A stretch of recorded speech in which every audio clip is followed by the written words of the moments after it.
말씀입니다. 말씀은 사도행전 15장입니다. 사도행전 15장 22절부터 35절입니다.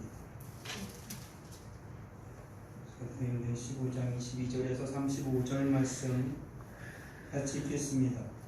사도와 장로와 온 교회가 그 중에서 사람들을 택하여 바울과 바나바와 함께 안디옥으로 보내기를 결정하니 곧 형제 중에 인도자인 바사바라 하는 유다와 실라더라.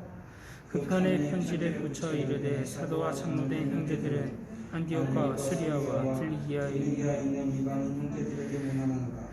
그런데 우리 가운데서 어떤 사람들이 우리의 지시도 없이 나가서 말로 너희를 괴롭게 하고 마음을 혼란하게 한다고 사람을 택하여 주 예수 그리스도의 이름을 위하여 생명을 아끼지 아니하는 자인 우리가 하나님을 바라보나 바울과 함께 너희를 보내기를 만장의 지로 결정하노라. 그가 유다와 신라를 보내니 그들도 이 일을 말로 전하리라. 성령과 우리는 이 무기한 것도 외에는 아무 짐도 너희에게 지지 아니하는 것이 옳을 줄 알았노니 우상의 천물과 피와 몸이어 죽은 것과 멀리 할지니라. 이에 스스로 성공한 잘되리라. 평안함을 원하노라 하였더라. 그들이 차별하고 안디옥에 내려가 몸의 편지를 전하니 읽고 그 위로와 말을 기뻐하더라. 유다와 실라도 선지자라. 여러말로 형제로 변면하게 하고 얼마 있다가 평안히 가라는 전승을 형제들에게 받고 청일에 보냈던 사람들에게로 돌아가되 바울과 바나바는 안디옥에서 유하며 수단 다른 사람들과 함께 주의 말씀을 가르치며 전파하니라. 아멘. 아멘. 이방인 교회에서 율법과 할례를 행해야 되는 것과 그리하지 아니하고도 이방인들은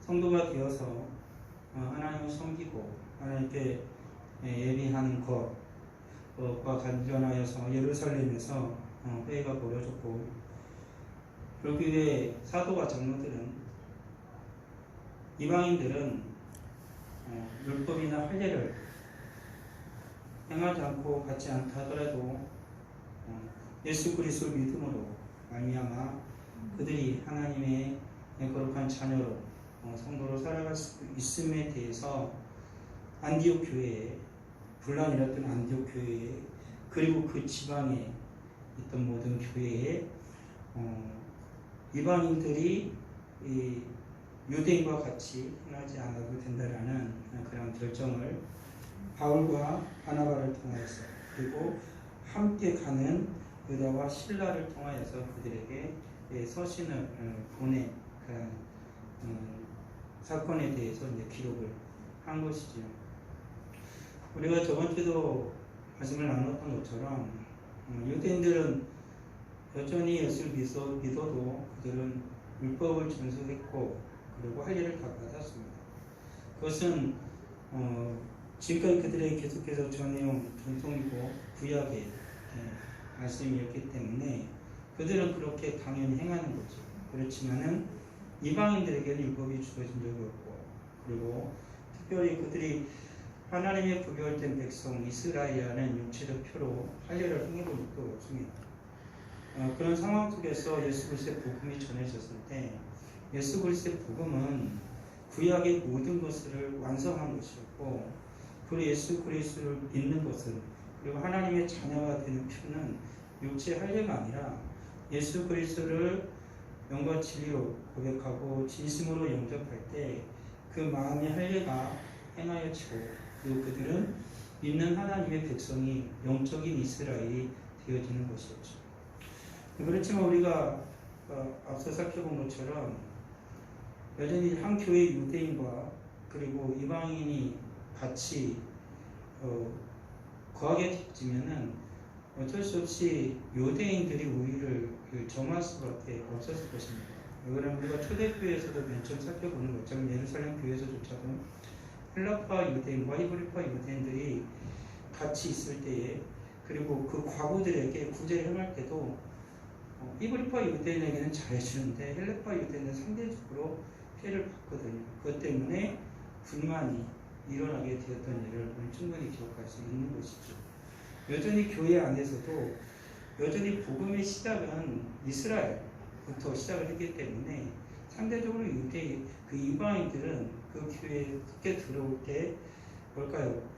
조금 그들보다 유대인들이 우위를 점하고 이방인들은 조금 그들보다 스스로가 못하다라는 생각을 어느 정도 가졌던 분명한 것이죠.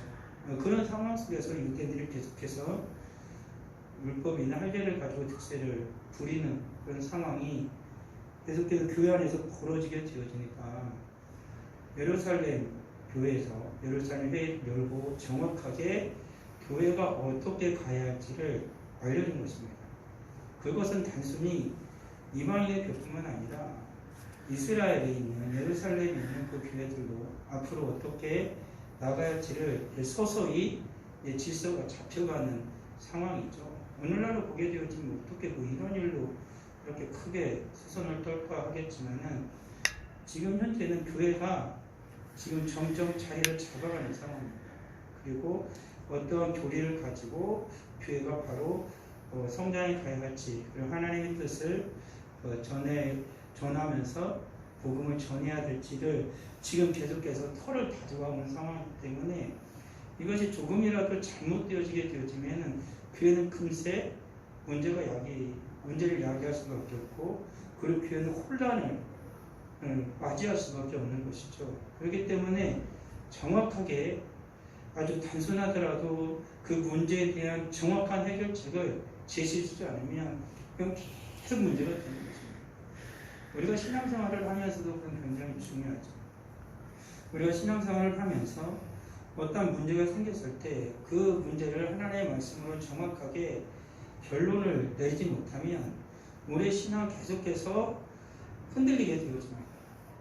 어떤 상황과 환경이 됐을 때 그러한 것을 이미 하나님의 말씀을 통해서 정확하게 알고 깨닫게 되어지면 그런 일이 발생한다 하더라도 그것을 지혜롭게 대처하지만 그것을 하나님의 말씀으로 명확하게 주님 앞에 내가 결론을 내리지 못하고 그러한 일들에 대해서 기본적인 하나님의 말씀의 지혜와 지식을 가르침을 받지 못하면 신앙생활을 아무리 오래 해도 계속 흔들리게 되어지는 것이죠.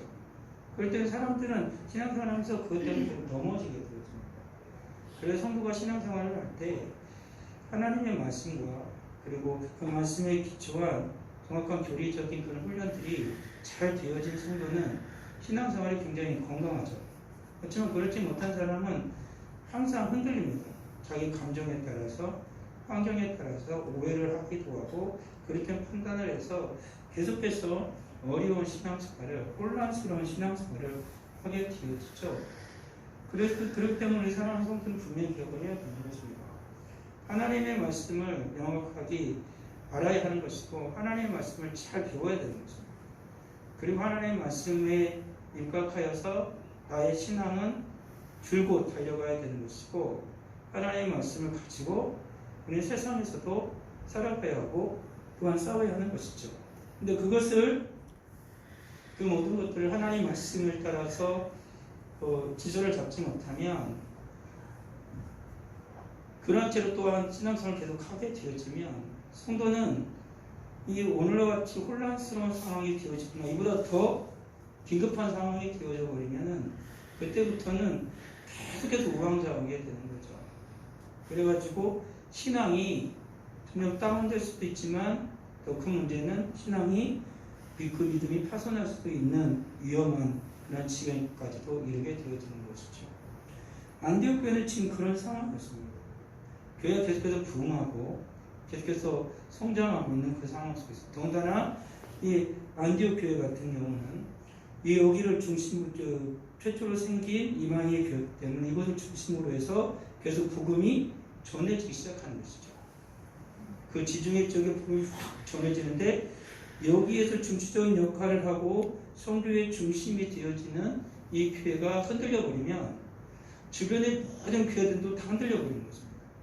그러면 지금까지 전했던 그 복음이 그리고 지금까지 계속 이 안디옥 교회를 중심으로 해서 그 지역에 세웠던 모든 교회들이 어떻게 됐습니까? 그 배도 같이 흔들려 버리는 거죠. 그렇기 때문에 바울과 바나바는 지금 이 사건이 굉장히 중대하다고 생각을 합니다. 그렇기 때문에 예루살렘 교회에서 확실하게 결정을 얻어가지고 그들의 편지를 받아서 직접 사도들이 쓴 그 서신을 가지고 가서 그들 앞에서 읽은 거예요. 그러니까 내가 들었는데 회의를 이렇게 진행해서 이렇게 했다 이게 아니고 직접 사도들이 써준 그 편지를 가지고 와가지고 그들에게 읽어준 거죠. 그럼 거기에서 믿는 모든 자들, 유대인이건 이방인이건 예루살렘 교회로부터 복음을 다 들었고 사도들로부터 복음이 시작되었기 때문에 그들이 말하는 것에 대해서는 어느 누구도 토를 달 수가 없는 것이지요. 그래서 명확하게 어떻게 안디옥 교회를 비롯한 이방의 교회들이 믿음을 고백하고 신앙생활을 해야 되는지 그것을 알려주는 것입니다. 그렇기 때문에 이것은 굉장히 중요한 사건이 되어졌던 것이죠. 우리나라도 그런 거거든요. 우리나라도 복음이 전해지고 미국이나 캐나다나 여러 곳에서 우리나라의 복음을 전하러 왔을 때 우리나라의 복음을 전하면서 우리나라 환경을 보니까 이게 굉장히 힘든 상황인 거죠. 힘든 상황. 그들과 우리나라 사람들이 살아가는 삶의 환경이 전혀 달라요. 그들이 가장으로서 일을 하고 가장으로서 기독교 신앙 가운데 뿌리를 내리고 가정을 책임지는 그 가정과 우리나라 한국교회의 그런 가장으로서의 책임을 져야 할 남자들이 전혀 다른 거예요. 그리고 그곳에서 신앙의 교육을 받고 자라는 어린아이들과 이 대한민국 어린아이들이 너무 다른 거예요. 그리고 그곳에서의 여성의 위치와 우리나라 여성의 위치가 너무 다른 거예요. 그런 것이. 그런데 그들이 하는 생활 그 습관을 그대로 우리 한국 사람들도 다 얘기하기에는 무리가 있는 거죠. 그리고 또 한국 사람들만이 특별히 고쳐야 할 게 있는 거예요.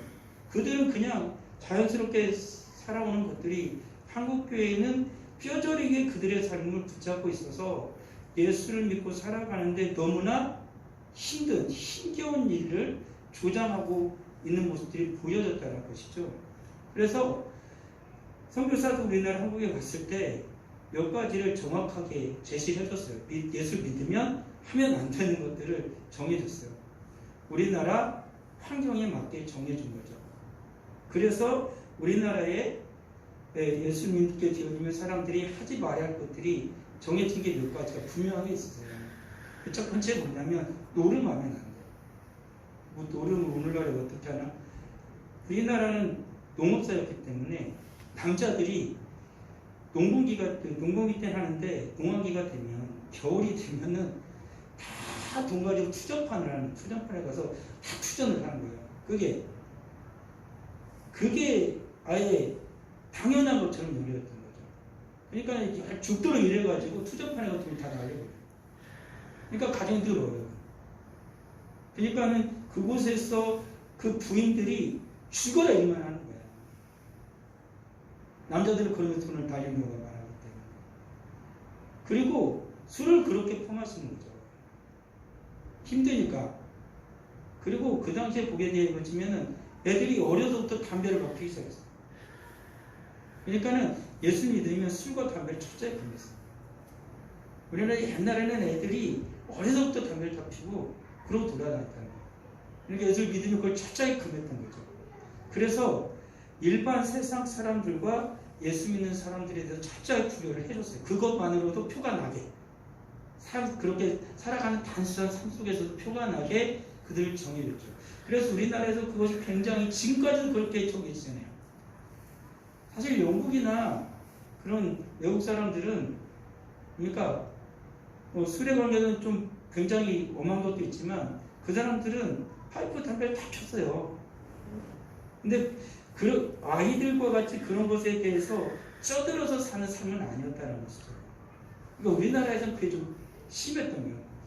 왜냐하면 말씀드린 것처럼 외국에서 신학 교수들이 올 때 그 사람들은 자기 나라에서 담배를 펴요. 파이프 담배를 다 펴요. 근데 우리나라 올 때는 담배를 안 펴요.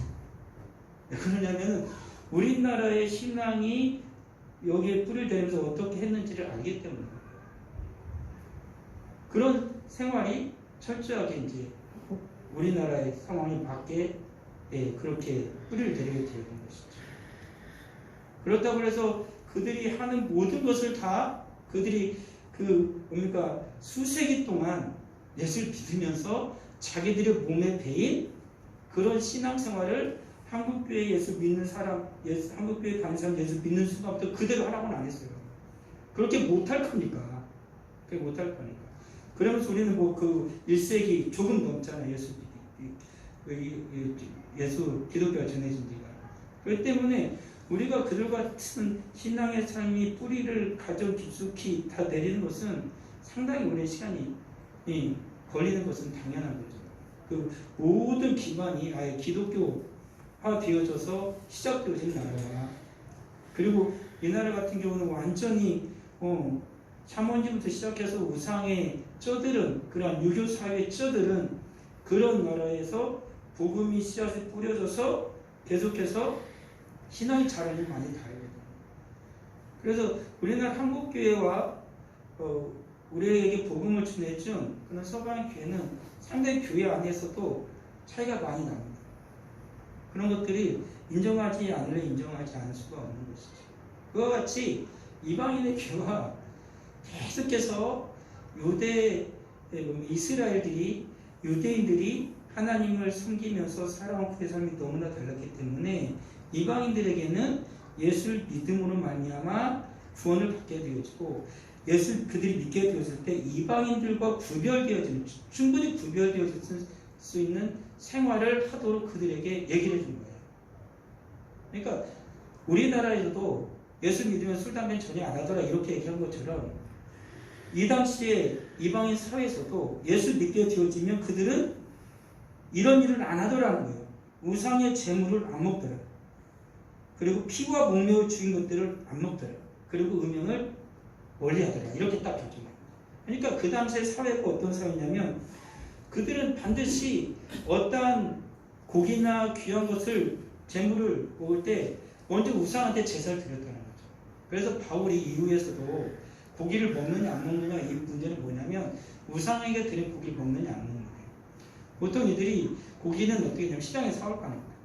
시장에서 나오는 대부분의 고기는 다 우상에게 제물을 드린 다음에 그 시장으로 나오는 고기들. 그러니까 그것은 뻔히 아는 거죠. 그럼 이걸 먹어야 되냐 안 먹어야 되냐. 그것 때문에 신앙의 자유가 여기서 결정이 되어지는 거죠. 그리고 우상에게 직접 드렸던 것을 보고 또 먹는 것도 생기고 그것 때문에 나중에 이제 또 바울이 다시 결정을 내어주죠. 그러니까 이 당시에는 모든 생활이 그랬던 거예요. 자기들의 모든 것을 주면 우상한테 드리고 그걸 먹는 거죠. 그러니까 이제부터 이들이 어떻게 되는 겁니까? 우상한테 제물을 안 드렸잖아요. 우상 제물을 안 드리고 하나님을 섬기니까 우상을 멀리 하니까 당연히 어떻게 되는 겁니까? 우상의 제물을 안 먹게 되어지는 거죠. 그러니까 그 사람들을 보게 되어지면은 예수를 안 믿는 사람들, 안 믿는 이방인들이 알게 되는 거죠. 아, 저 사람들은 우상한테 제물을 안 드리는구나. 우상을 안 섬기는구나. 그리고 거기에 대한 고기를 안 먹는구나. 그리고 피와 목매어 죽인 것을 원래 하는 거죠. 안 먹는 겁니다. 피는 생명이기 때문에 당연히 그런 것이었고 목매어 죽인 것에 대해서는 안 먹게 하는 것이죠. 그러니까 그 당시에 이방인들과 구별되는 습관을 하게 하는 겁니다. 그리고 이와 같은 것들은 우상의 제물과 피와 목매어 죽인 것, 음행을 멀리하는 이것은 또 구약의 율법에도 나오는 거거든요. 성경에도 나오는 거죠. 더군다나 목매어 죽인 것을 안 먹는 이유 중에 하나는 뭐냐면 목매어 죽이면 그 짐승은 피가 어떻게 돼요? 그냥 몸속에 굳어요. 그럼 피가 몸속에 그대로 남아있는 거죠. 그러면은 성경에는 분명히 피를 먹지 말라고 그랬잖아요. 그러니까 그 피를 먹게 된다고. 그리고 목매어 죽이는 이런 짐승들 같은 경우는 구약의 성경에서도 비교해 볼 때 그런 것들은 굉장히 부정한 짐승들과 많았기 때문에 그런 것도 많이 크다고 볼 수 있는 거죠. 하여튼 이것에서 중심되는 건 뭐냐면 피가 같이 몸속에 있는 짐승은 안 먹도록 한 거예요. 그리고 음행을 멀리하게 한 거죠. 이 당시에 이 모든 이 사회 자체가 굉장히 음란한 사회였던 건 분명한 것입니다. 모든 그 중요 도시, 거점 도시, 이 당시 거점 도시는 다 착륙점이 있었어요. 근데 더구나 지중해 지역이나 그런 지역에 보게 되어지면 어떡합니까? 사람들이 계속해서 항해하게 되죠. 그러면서 그런 것들이 굉장히 상했던 거예요. 그리고 우상을 섬기는 곳, 우상의 그 신전이 있는 곳에는 반드시 우상의 신전에서 섬기는 또 창기가 있었어요. 그렇기 때문에 그 도시 자체가 굉장히 문란한 거죠. 더군다나 로마가 점령하고 있던 그 시대의 그 사회들은 그것이 굉장히 성행했어요. 그것이 그리고 당연하다고 생각을 했던 그런 풍습들이 전해지고 있었기 때문에 굉장히 하나님 보실 때 악했던 거죠. 그래서 뚜렷하게 구별될 수 있는 명확한 것을 예루살렘 교회에서 안디옥 교회에게 제시해 준 것입니다. 그러니까 예수를 믿으면 이 사람들이 계속 그것을 일상처럼 했던 거예요. 이들이 생활이었다라고요. 예수를 믿기 전에. 근데 이제 믿는 순간 이들은 그들이 행하였던 것들을 버리는 거죠. 그러니까 이것은 예수를 믿으면서 이들은 많은 것을 버리는 것이에요. 지금까지 행하던 많은 습관들을 버려야 하는 거죠. 지금까지 친구들과 늘 그렇게 살았고 이웃들과 그렇게 행하던 습관들을 이제는 다 버리는 거죠. 그리고 이들은 구별된 삶을 살아가기 시작했다라는 것이죠. 이게 무엇이 그리 대단한 것이냐라고 말했으면 이건 그런 것이 아닙니다. 그 사회에 그렇게 늘상 행하고 쪄들어 있는 그런 삶 속에서 그들이 벗어나는 거예요. 그런 순간 이들은 어떻게 됩니까? 외부인과 같이 되어지는 거죠. 아웃사이더가 되는 거죠. 그리고 이렇게 살아간다라는 건 결코 쉬운 삶이 아니죠. 왜? 사회적인 전체적인 사회 구조가 그렇게 다 돌아가는데 그곳에서 그것을 안 하고 살려니까 힘든 거죠. 이렇게 얘기하면 이런 거예요. 다 그렇진 않지만 오늘날 다 핸드폰 하잖아요. 스마트폰 하잖아요. 다 스마트폰 온 사람이 얼마나 있어요? 다 있잖아요. 성도 다 있잖아요. 쉽게 하면 이런 거죠. 그리고 스마트폰을 다 해. 근데 예수 믿는 사람 스마트폰을 하면 안 돼. 이와 비슷한 거예요. 어떻게 살아? 근데 그러면서 사는 거예요. 그러니까 이 당시 예수를 믿는다라는 거, 우리가 볼 때는 그냥 안 하면 되지? 이런 것이 아니라는 거예요. 굉장히 힘겨운 삶이었던 거죠. 우리나라에서도 그런 거 아니겠습니까? 예수 믿으면 우리나라는 어떻게 돼요? 날마다 유교 사회에서는 제사를 계속 드렸다고, 제사를 계속. 제사가 몇 번인지 몰라, 1년이면 막. 고조 증조부터 해가지고 막 그 조상부터 종갓지면 막 1년이면 제사를 얼마를 드린지를 몰라. 그런데 그 예수 믿어. 그럼 어떻게 돼요? 제사를 드리면 안 돼. 그 우상에다 절하면 안 돼. 그곳에서 살아남는 게 쉬웠겠습니까? 진짜로 머리채 붙잡히고 막 집에서 안 쫓겨나면 다행이죠. 집에서 그런 제사가 있을 때마다 예수 믿는 아내가 되거나 아니면 어떤 아이가 되어지면 곡소리가 안 나면 다행이죠. 그런 것과 비슷한 거예요. 우리나라 맨 처음 이 땅에 예수 믿는 사람들이 예수 믿는다고 할 때 어떤 일이 발생을 보면 쉽게 알 수 있지 않습니까? 우리는 예수 믿는 우리 기독교가 늦게 들었고 천주교가 먼저 들었잖아요. 천주교가 겪었던 고난 보면 돼요. 그들은 전혀 해를 안 끼치고 나라 해를 안 끼치고 착하게 살아도 발견만 되면 어떡해요? 죽여. 그리고 그 가족을 다 끄집고 가서 다 고문을 해버려요. 이게 무슨? 그냥 믿는다는 하나님 때문에 이런 고난을 당하게 되어졌대요. 그러니까 이 당시에 예수를 믿는다는 거, 이방인도 예수를 믿는다는 건 그와 같았던 것이죠. 이들이 많은 것을 포기해야만 했던 거예요. 단순한 삶의 포기가 아니라 그런 것이 이들에게 주어지게 됐다는 것입니다. 그렇지만 이들이 굉장히 기뻤던 거죠. 왜 그러냐면 이 당시 이들은 많은 것을 포기하고 교회로 들어왔어요. 예수 믿게 되면서 많은 것을 버려야 했어요. 근데 교회를 들어왔는데 거기에서 유대인들이라고 하는 믿는 자들이 교회를 혼란스럽게 하면서 많은 것을 포기하고 예수 믿겠다고 들어온 그 이방인들을 더욱더 힘들게 하는 거예요. 그게 더 힘들었던 거죠. 쉽게 하면 이거예요. 정말 내가 어떻게든 예수를 믿으려고 그렇게 몸부림치다 우리 한국교회에서도 가정에서 그렇게 가진 핍박을 딛고 교회를 왔네.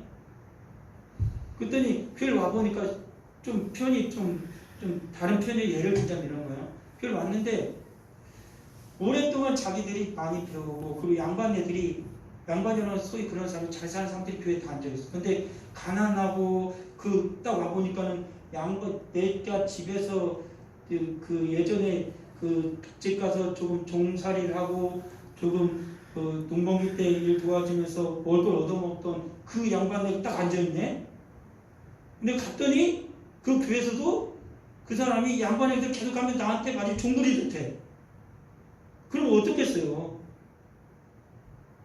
막는 것은 둘째 문제 치고 그것을 피해서 예수를 믿어서 자유롭게 좀 살려고 왔는데 그게 더 힘든 것이 되지 않겠냐는 거죠. 소위 말하면 그런 비슷한 일이 생기는 거예요. 그러니까는 예루살렘 교회에서 그걸 명확하게 해준 겁니다. 너희들이 유대인이라고 해서 너희들이 그릇된 가르침을 이방인들에게 강요하지 말아라는 것입니다. 그리고 믿는 자들은 어떻게 해야 될지에 대해서 분명하게 말을 해준 거예요. 그렇기 때문에 이 안디옥 교회를 비롯한 그 수리아 지역에 있는 모든 이방인들과 믿는 그 교회들이 굉장히 자루가진 거죠. 이제는 교회 가도 그들이 괴롭힐 수가 없는 거예요. 그릇된 것으로 그들을 괴롭힐 수 없는 상황이 되어진 거죠.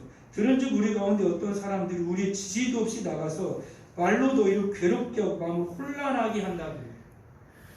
이것을 예루살렘에서 정확하게 얘기해 준 거죠. 어떻게 신앙생활을 그들은 하도록 그 이방인 교회에서는 관여하지 말고 내가 너희들에게 더군다나 예루살렘 교회에서는 그들이 그렇게 하고도 안 했는데 마치 그러한 것을 자기들이 당연한 것처럼 하는 그 모든 것을 다 멈추게 해버렸던 것이죠. 그래서 그것을 가지고 가르쳐 준 것입니다. 얼마 있다가 평안히 가라는 전송을 형제들이 받고 자기들이 보내던 사람들에게 돌아갔다. 이건 뭐냐면 그렇게 안디옥 교회에 가가지고 유다와 실라도 거기서 계속해서 복음을 같이 전하고 가르쳤던 거예요. 지금 얼마 시간이 되니까 이들은 떠나왔던 것이죠. 그러니까는 예루살렘 교회에 맨 처음 올 때는 바울과 바나바만 왔어요. 근데 거기서 확인되는 사람으로 유다와 실라도 같이 보냈던 것이죠. 그래서 그들도 같이 거기서 힘쓰고 사역하다가 그들이 어느 정도 사역을 마치게 되어지니까 그 둘은 다시 예루살렘 교회로 가게 되었다라는 것입니다. 그리고 여전히 이곳에는 누구와 바울과 바나바만 남아있는 거죠. 그리고 그곳에 그들은 계속 유하면서 수단 다른 사람들과 함께 주의 말씀을 가르치고 계속 전파했다는 것입니다. 교회의 공의 역사는 이렇게 시작이 되어진 거죠. 교회의 진짜 위험은 늘 어디에 있냐면 밖에 있는 게 아니에요. 밖에서 핍박을 하거나 박해를 하고 조롱하는 것들 때문에 교회의 복음이 전해지지 않는 게 아니에요. 교회 안에서 문제가 생길 때 복음은 전해질 수가 없는 거죠. 항상 교회 안에서 다툼이 나고 싸움이 나고 분란이 일어나게 되어지면 어떻게 밖으로 예수 그리스도의 복음을 전할 수가 있겠어요? 그럴 수가 없는 것이죠. 그렇지만 교회에서 정확한 질서 있게 주의 말씀이 훈련되고 가르쳐지면 아무리 외부로부터 박해를 받고 핍박을 받는 하더라도 예수 그리스도의 복음은 끊임없이 전해지는 거죠. 쉽게 얘기하면 이런 거예요. 아무리 내가 밖에서 그러니까 좋은 자리에 있고 좋은 위치에 있고 좋은 직장을 가졌어도 맨날 집에 오면은 아들, 딸, 엄마, 아빠, 심지어 할아버지, 할머니 있으면 맨날 집에 싸워.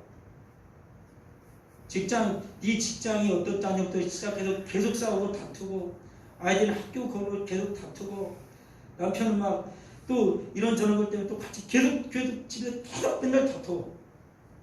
그러면은 내가 직장 생활이 행복하겠냐고요. 직장 생활을 제대로 할 수 있겠냐는 거죠. 못하죠. 그렇지만 직장 생활이 힘들어. 어려워. 회사도 썩 잘 되는 것 같지 않아.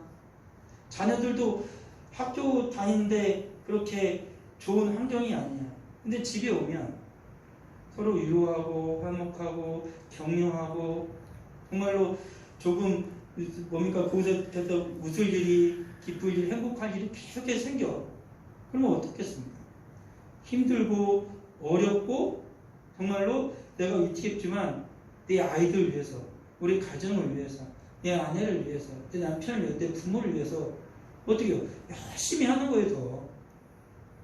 그 직장을 위해서 더 헌신적으로 하는 거죠. 왜? 이 직장이 살아야 나도 사니까. 그런 모습들이 보여줄 수밖에 없는 거 아니겠냐는 거죠.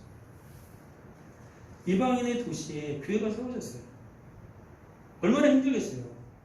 얼마나 핍박이 심하겠냐고요. 우리나라 한국에 맨 처음에 초대교회가 우리 한국에 맨 처음 교회가 세워졌을 때 이게 쉬웠겠습니까? 결코 쉽지는 않았을 것이다. 그렇지만은 이 교회에서 점점 영향력을 발휘하고 교회를 인정해 주기까지는 상당한 시간이 걸렸죠. 사람들이 교회 가면 바뀌어. 교회 가면 사람들이 웃네. 교회 가면 그냥 찬송 소리가 들리면서 교회 옆을 지나가면 기분이 좋아지네. 이런 일들이 정말 있었다고요. 교회를 갔다 오는 사람들 얼굴 보면은 행복해 보여.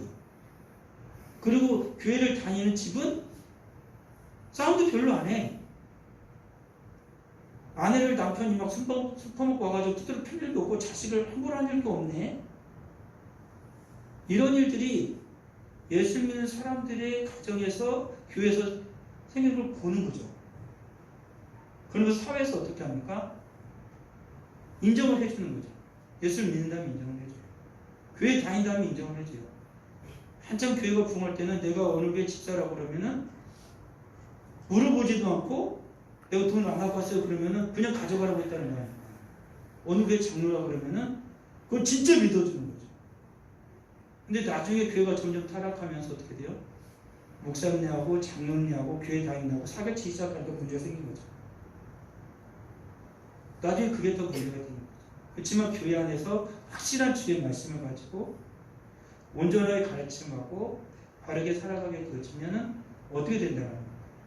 반드시 그 교회는 하나님의 살아계신 영적인 영향력을, 선한 영향력을 미칠 수밖에 없다라는 것이죠. 하나님께서 그렇게 하시는 것이 되는 겁니다. 오늘 살아가는 우리가 분명한 건 바로 그것입니다. 오늘 한국교회가 가장 요즘에 위기를 맞이하고 여러 가지 혼란스러운 이유는 한 가지입니다. 성도들 혼란스러운 이유는 한 가지입니다. 정확한 하나님의 말씀 위에서 우리가 어떻게 살아가야 할지를 시간이 갈수록 점점 안 배우는 것입니다. 그리고 배우기를 게을리하는 것이죠. 그리고 이런 핑계를 댑니다. 그렇게 말씀대로 살아가면 이 세상에서 어떻게 살아가냐고 얘기를 하는 것이죠. 그렇지만 그리스도인은 그렇게 살아가야 하고 그렇게 살아가야 세상은 변화되는 것이고 그렇게 살아가야 복음이 전해지는 것입니다. 안디옥교회를 보십시오. 그들이 이방인의 사회 속에서 따로 떨어져 나와서 그들이 포기했던 것들, 우리 신앙의 선배들 생각해 보십시오. 그들이 예수를 믿기 위하여서 당했던 고난과 수많은 아픔들, 무엇을 얼마나 많이 포기하면서 예수를 믿고 교회 안으로 들어갔는지 그걸 알아야 되는 거죠. 초대교회의 예수 믿음으로 말미암아 작은 유대인으로부터 당했던 박해, 그리고 로마 정부로부터 교회 자체가 당했던 수많은 박해들 속에서도 어떻게 교회가 성장해갔고 어떻게 예수 그리스도의 복음이 전해졌고 그 로마 사회를 이 복음이 무릎 꿇게 했는지 그건 분명히 성경에 나와 있는 것이죠. 우리나라의 역사에도 나와 있는 것입니다. 그것은 무엇이냐면 그 교회에서 살아가는 성도가 하나님의 백성이 하나님의 말씀대로 살았다는 겁니다. 하나님의 말씀을 듣고 어렵고 힘들어도 말씀대로 살아갔던 것입니다. 사회 환경이 여건이 그들에게 협조해주지 않아도 직장에서의 그런 모습들이 그에게 협조해주지 않아도 그는 하나님의 말씀을 붙들고 계속 주님께 순종하며 살았다라는 것이죠. 그때 하나님께서 역사해 주신 것이고 하나님께서 그 사회를 변화시켰고 그 가정을 변화시켰고 그 교회가 권하는 그 도시를 마을을 변화시킨 거죠. 우리나라도 그런 거 아니겠습니까? 우리나라 대한민국도 하나님의 거룩한 복음이 내려지고 교회와 성도가 수많은 박해 속에서도 하나님의 말씀대로 없이 살았기에 이 나라가 변화되었던 것이고 이 나라에 하나님께서 은혜와 복을 또한 내려주셨다는 사실을 우리는 분명히 기억해야 하는 것이죠. 그래서 하는 성도들, 우리가 신앙생활 혼란스러울 때 우리가 찾아올 것은 한 가지입니다. 하나님의 말씀 앞에서 하나님의 말씀이 무엇라 가르치는지를 우리는 읽으면서 잘 깨달아야 되는 것이고, 하나님의 말씀을 이렇게 들으면서도 내가 어떻게 신앙생활을 해야 할지를 우리 또한 깨달아 알아야 하는 것이죠. 그리고 그렇게 살아가는 거죠. 주님이 말씀하신 것처럼 반석 위에 집을 짓는다는 것은 하나님의 말씀을 듣고 그렇게 사는 것이다 라고 주님이 말씀하신 것처럼 우리는 주의 말씀을 분명히 듣고 주의 말씀대로 그렇게 살아갈 때 우리가 살아가는 신앙의 질이, 우리의 신앙의 인생의 질이 결코 이 세상의 어떤 곳에도 흔들리지 않는 견고한 집으로 세워진다는 사실을 기억해야 할 것입니다. 아버지 하나님을 감사합니다. 주의 영광에 살아가신 우리 모두가 되게 하여 주시옵소서. 하나님의 말씀을 우리의 전 인격에 그대로 새기게 해 주시고 주의 말씀을 따라 믿음으로 살아갈 수 있는, 하나님의 말씀을 읽고 듣고 지켜 행함으로 말미암아 진정 복된 자의 삶을 살아갈 수 있는 우리 모두가 되도록 주님 크신 은혜를 베풀어 주시옵소서. 저희 귀한 영을 드린 주님 영을 받아주시고 하나님께서 그 바라는 모든 마음의 수원을 도와주려 응답하여 주옵소서. 예수님의 이름으로 기도합니다.